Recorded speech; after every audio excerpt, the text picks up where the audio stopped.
The UK is a trap part 9, the system you weren't supposed to notice. Have you ever looked at this country properly?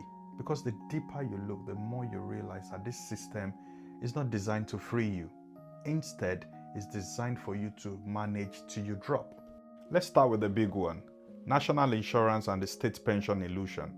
Some people think that their NI goes into a big pot. No, there's no pension pot. What you pay today is basically paying today's pensioners. And your future depends on there being enough workers at that time to pay yours. But let's look at the reality. People are living longer, immigration is being restricted, and artificial intelligence is slowly replacing taxable jobs. So for everyone who wants to live here forever, I genuinely hope that there's enough people working at that time to fund your state pension, because the math is not hard enough. Now let's move to debt socialization. From a young age, the system trains you. At 18, you take the student loan. At 19, the system encourages you to take a credit card to build your credit profile and to have a credit history. You need a phone, and suddenly contract phone appears to be the easier option. Monthly payments that appear manageable, convenient, and comfortable. Is it truly affordable, or the system has simply made debt look normal? At adulthood, the system encourages you to get on the property ladder, of course with a mortgage. If you dare step out of the cycle, if you save up cash and say you want to buy outright, the system buries you in loads of compliance for funds, anti-money laundering checks, and lots of suspicion.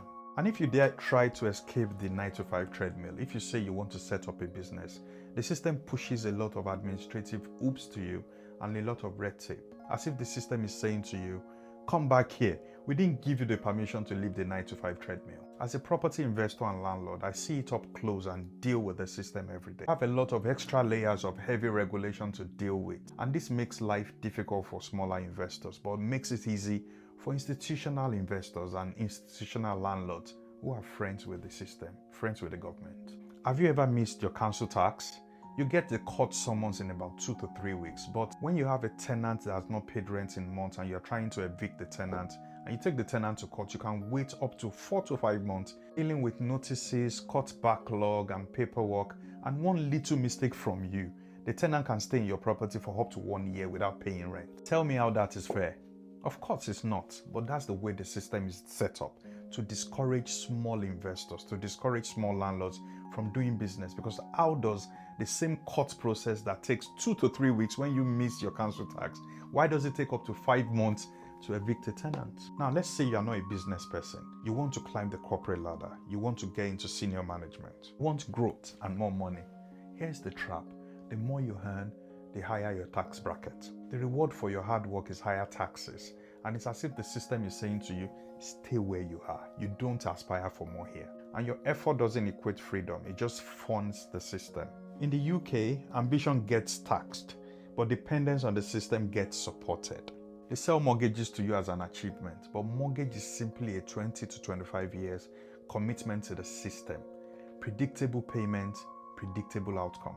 Unless you become intentional and start thinking as an investor, you are just in a cycle of unending payments. And even when you finish the payment, you are in an unending cycle of council tax payments. This is for deep thinkers. Have you ever thought that the money that was borrowed to you in form of mortgage to buy a property may not actually exist? And you are basically paying interest on borrowed money on paper. Think about it.